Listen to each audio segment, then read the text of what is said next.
Hello everyone, my name is Dr. Kaushal Shah and I'm here to discuss the answers for Biology Cyclic Test 3 paper for 10th ICSE, which was of 50 marks, right? So here we begin.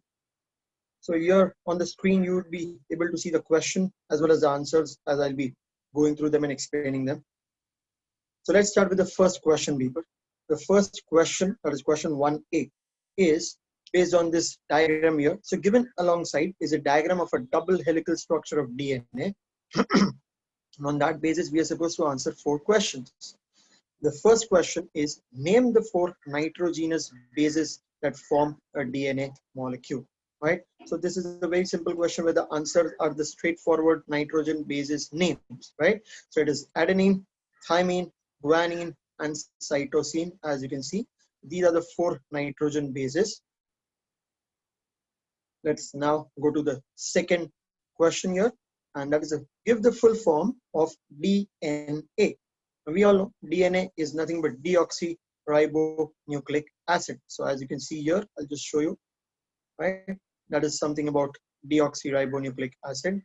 Now again, let's go to the third question and name the unit of heredity, right? We're supposed to mention the unit of heredity, and that is DNA, right? Or one single nucleotide. That is what is the unit of heredity that you're supposed to mention.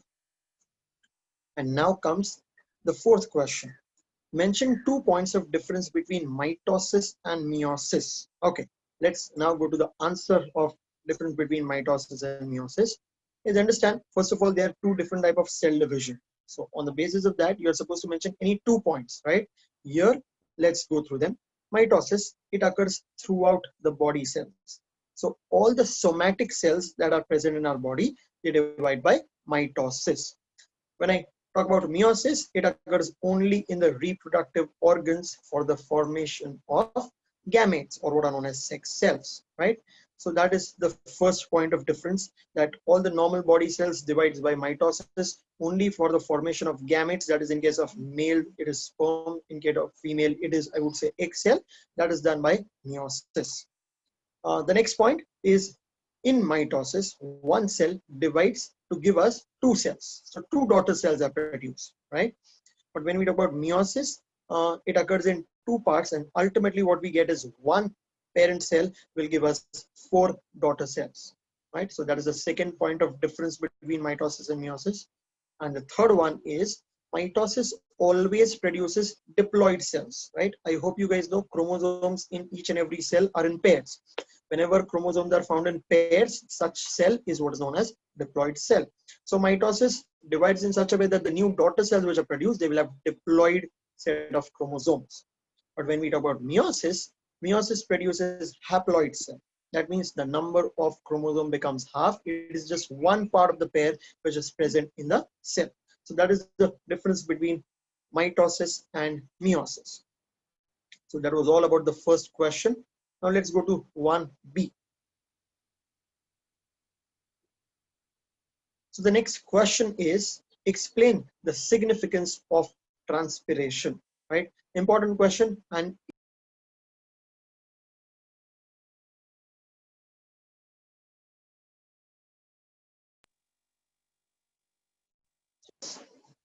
understand, this is a 3-mark question. Let's understand proper answer for that also. So here is the answer. Significance of transpiration. All right. So the first one is, it gives cooling effect. So guys, once again, as you can see, 3-mark question. I've mentioned 3 points in the answer, right? So first, cooling effect, right? It leads to, transpiration leads to evaporation of water from the surface of leaves, right? And this reduces the temperature of leaf surface. And so it is useful for the plant on hot sunny days to control their temperature and get a cooling effect. The next, second significance is suction force.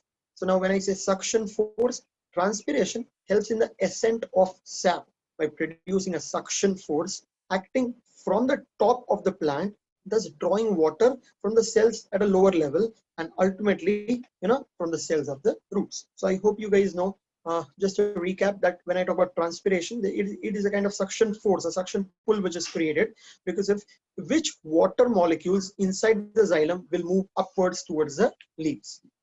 And the third one is distribution of water and mineral salts. So it is because of transpiration, it is possible to distribute water as well as mineral salts to all the topmost part of the plant, to all the leaves, everywhere throughout the plant body. So that is the third significance of transpiration. Okay, let's go to the next question. Mention names of 4 external factors which affects the rate of transpiration. You're just supposed to name the 4 external factors. No details required. It's a 2-mark question. So if you see the answer here, external factors which affects the rate of transpiration are: 1, intensity of sunlight; 2nd, temperature; 3rd, velocity of wind; 4th, humidity of the place; 5th, carbon dioxide; and 6th, atmospheric pressure. You are supposed to mention any 4. I've just mentioned also that you guys have an option to write. So these are the 4 external factors by which the rate of transpiration can be affected. The next question is about an experiment here which is shown. Let me just put it up. Yeah. So we have question 2A. An experiment was set up as shown in the figure given alongside, right? If you see, there is a plant inside, there are some bubbles which are coming out, light is falling, water is there, everything, right? You know this experiment. So let's go to the first question. What is the aim of the experiment? Let's try to understand the aim of the experiment. And it is very simple. It is to prove that oxygen is released during photosynthesis. Once again, oxygen is released during photosynthesis. And that is what comes out as bubbles, right? Okay. Next thing, the second question: identify the gas which is collected in the inverted test tube. So obviously we know it is nothing but oxygen gas, because oxygen is released by the plants during the process of photosynthesis, and that bubbles up, right? Okay. Next, how will you test this gas which is collected in the test tube? Then we have a simple solution by glowing splinter or candle, because we know it is oxygen which is required to generate fire, right? So that is where we can test it very easily. Okay, now comes the next question. What happens when a pinch of sodium bicarbonate is added to the water in the beaker? Now we are talking about sodium bicarbonate here, and because of which I would say oxygen production, will increase. And so we say in the answer that oxygen bubble production will increase because of the sodium bicarbonate which is added. Okay, next, last question related to this particular experiment, people. Name one water plant that can be used for this experiment. So you're supposed to give an example of water plant, aquatic plant, and that is hydrilla, right? So we have hydrilla here, and that can be used for this experiment.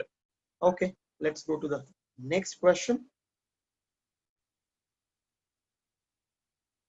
The next question is, what is the significance of meiosis? Guys, this question is something which is very important. So let's try to understand the answer here, right? One of the most important thing that meiosis does is half the number of chromosomes are passed to each daughter cells. There is halving of the number of chromosomes which takes place. We know a diploid cell will be converted into a haploid gamete. So that is how the first thing, half the number of chromosomes. And next, genetic exchange will occur. There is crossing over which occurs, and that leads to variation, right, in the next generation. So that are the 2 important significance of meiosis. Okay, next question is, what are the differences in cytokinesis of an animal cell and a plant cell? We know karyokinesis in plant and animal cell happens in the same manner, but yeah, there's a difference in the cytokinesis. So let's see what is the answer to that question. Here it is. Animal cells show cytokinesis by forming what is known as a furrow or a notch or a cleavage, whereas in plant cell there is formation of cell plate, right? So this is the major difference between the cytokinesis of animal cell and plant cell. Let's go to the next question in that particular group. Explain replication of DNA. Important question for 2 marks. Let's try to understand the answer to that question. So here is the answer. I'll be explaining that part.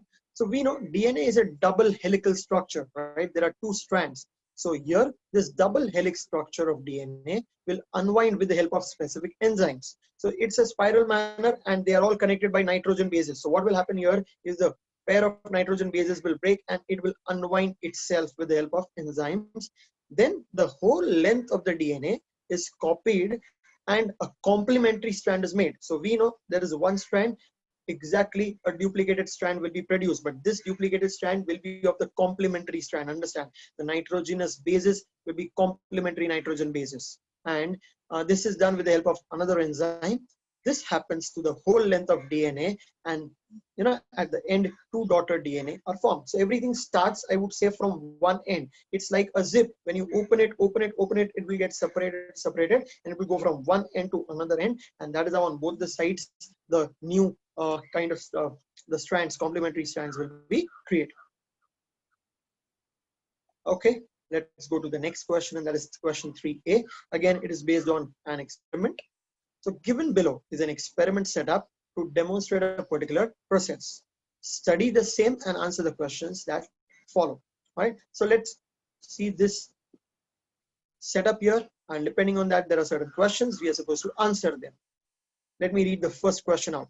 Name the physiological process being studied. If you see, there's a dorsal surface, there's a ventral surface, right, of the leaf which is shown. Right, cobalt chloride paper is used, and I hope you know it is the one which absorbs water. So yeah, the process that we are studying here is nothing but transpiration, right? So that is the process, the answer to the first question. Let's go to the next question here. The second question is, explain the process mentioned above. So here, you're not just supposed to name it, but the second question is explain the process of transpiration. It's a very simple thing. Transpiration is the evaporative loss of water from the aerial parts of the plant, right? So you can say, yeah, it is loss of water in the form of water vapor through the aerial parts of the plant, especially the stomata of the leaves, right? So that is the process of transpiration. Let us go to the next question, the third one. What is the aim of the above experiment? So if you see, you can see two surfaces of the leaf here, dorsal as well as ventral. So you should understand that here the aim of the experiment is to prove that more water is transpirated from the dorsal, that is the lower surface of the leaf, as compared to the ventral surface, right? Because they have more number of stomata. Let's go to the next, that is the fourth question here.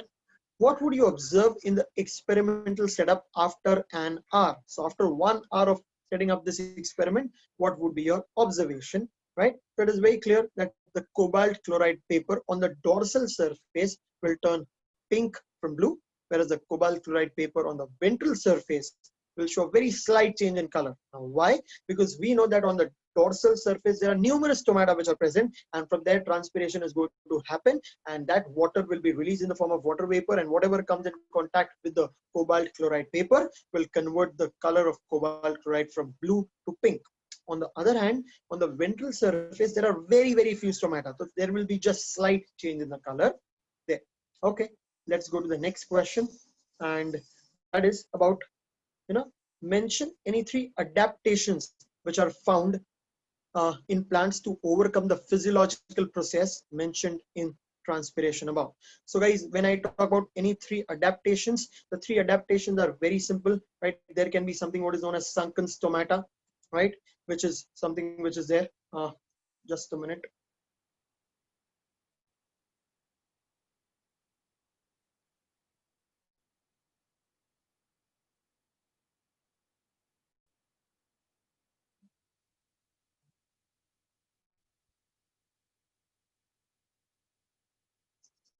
Right, so there would be sunken stomata, narrow leaves, right? Many plants also have, if you talk about leaves, they have been, converted into spines. There would be obviously a kind of protection that is there, so that there is less amount of transpiration which takes place. So these are few, I would say, kind of adaptations which the plants carry out, to reduce the amount of transpiration. Okay, let's go to the next question. Next is, write the balanced chemical equation of photosynthesis. So let's see that here. It's a very simple and straightforward question. So the balanced chemical equation here is in this manner, that it is 6 CO2, that is 6 molecules of carbon dioxide plus 12 molecules of H2O, right, in the presence of sunlight and chlorophyll. Now this is something which is very important that you're supposed to write on the arrow. Sunlight and chlorophyll will give you C6H12O6 plus 6 H molecules of water, that is 6 H2O, and 6 molecules of oxygen, right? And oxygen, obviously it is a gas, so there should be an upward arrow there. So this is the balanced chemical equation of photosynthesis. Okay, next question, the third one is draw a neat and a labeled diagram of chloroplast. So let's try to see that diagram here. Here is the diagram. Some important instructions whenever you make a diagram. First, your diagram has to be neat. So when you make chloroplast, it should appear like chloroplast. Second thing, after drawing the diagram, there should be proper labelings. There should be lines which should be, pointing towards the labeling. There should be a proper title to the diagram, and preferably put it in a box, right? So these are some things. Now, when I talk about the diagram of chloroplast, there are some important things that you are supposed to mention in the labeling. One is the outer membrane here. One is the inner membrane, right? Two membranes you are supposed to mention. Then the liquid portion which is there, that is stroma, and this stacks of thylakoids which are known as granum, and one individual thylakoid. At least this much has to be there in your labeling of chloroplast, right? Let's go to question 4a. Again, it is based on an experiment. So as you can see there, a twig of a plant was kept inside a flask as shown in the diagram, and it was kept in sunlight for a few hours. We are talking about a twig of a plant. Obviously, the twig includes the leaf also, right? So now, depending on the diagram that you can see, let's answer a few questions. First question, what is the aim of the experiment? So let's go to the answer here. The aim of the experiment is to see that, yes, to prove that carbon dioxide is needed for photosynthesis, right? Without carbon dioxide, photosynthesis cannot happen. Okay. Now, what is the special condition inside the flask? As you can see there, inside the flask, they have put what is known as KOH, or what is also known as potassium hydroxide. So here the special condition is that KOH will absorb all the carbon dioxide from the air. So plant will not be getting that amount of carbon dioxide, right? So yeah, that is the answer to the second question. Let's go to the third question here. What test would you do on the leaf inside the flask, right? And give the steps of the test.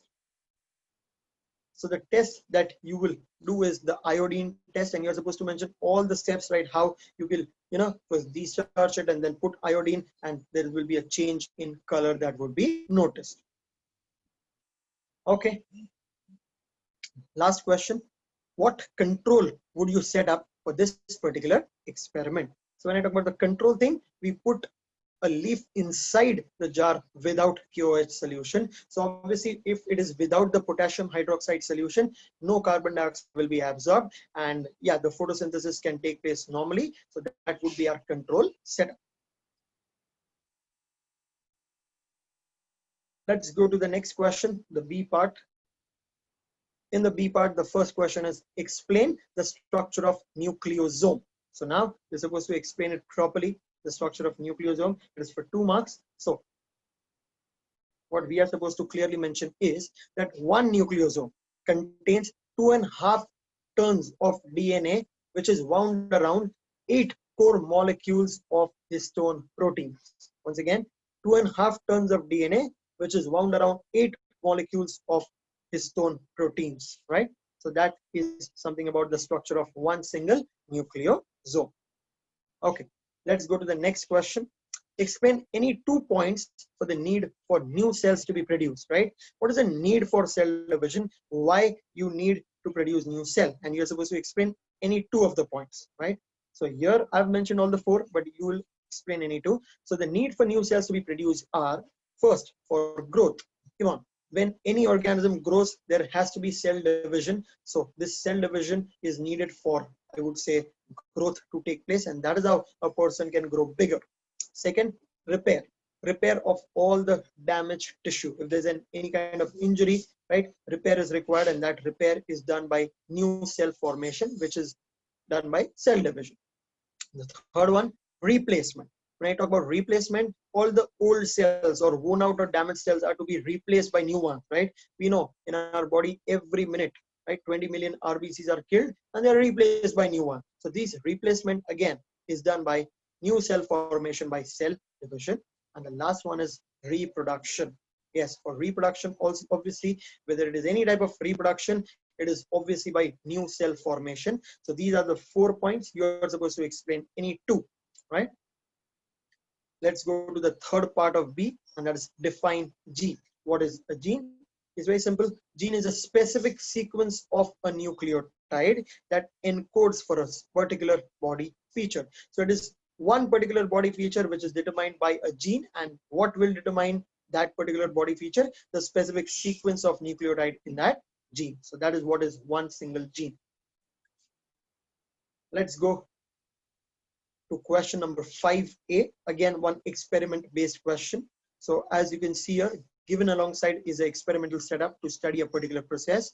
There is a covered potted plant, right? And you can see a flask is kept on top of it, and there are some water drops on its surface on top, right? Now let's try to understand the questions and answer a couple of questions. Name the process being studied here, right? So let's go again, and yeah, here is the answer. So the process being studied again is transpiration, right? Transpiration occurs to the aerial parts of the plant. That is what is being studied here, because they are the parts which are exposed, right? Next, explain the process named above. Again, this is a kind of repeat question. So it is transpiration, which is the evaporative loss of water from the aerial parts of the plant.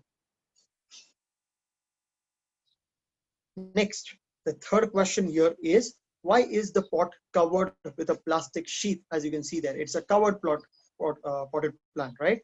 So it is to prevent the evaporation of water from the soil. So we have covered it with a plastic sheet. Whatever water will be there will remain accumulated in there and there itself. Next question, mention one way in which this process is beneficial for the plants, right? Now we already know that how it is beneficial. One way is it gives cooling effect under hot weather, right? So this is one way that it is beneficial.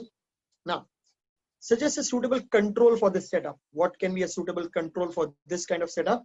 Take a bell jar without the plant in it. Just empty bell jar, and you wouldn't see water droplets on the top of it. So that is how it is a kind of control setup which is created. Okay, and let's go now to the last main question, and that is something to do with this diagram given here. So below is a stage of cell division during mitosis, and you're supposed to answer a few questions depending on the diagram which is shown, right? So let's try to understand something.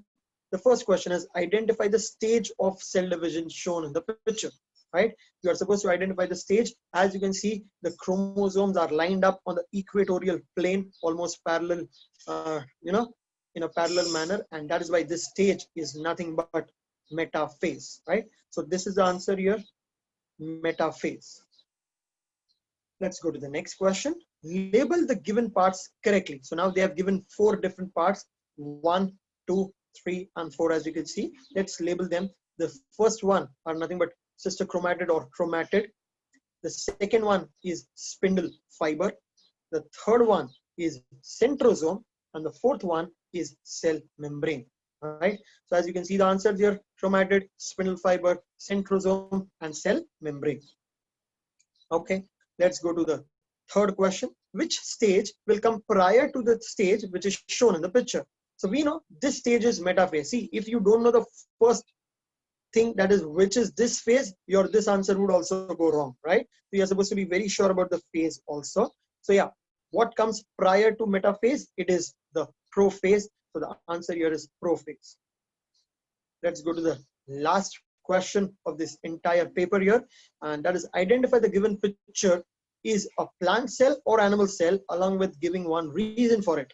Now if you see this cell, right, you're supposed to identify which type of cell it is. As you can see, there is no cell wall around, and there's presence of what is known as centrosome. So we say this is nothing but animal cell. So it is animal cell, as the cell does not show the presence of cell wall. Also, the centrosome is present, which is present only in animal cell, right? So with that, this is the video solution for the entire paper of 10th ICSE Biology Cyclic Test 3.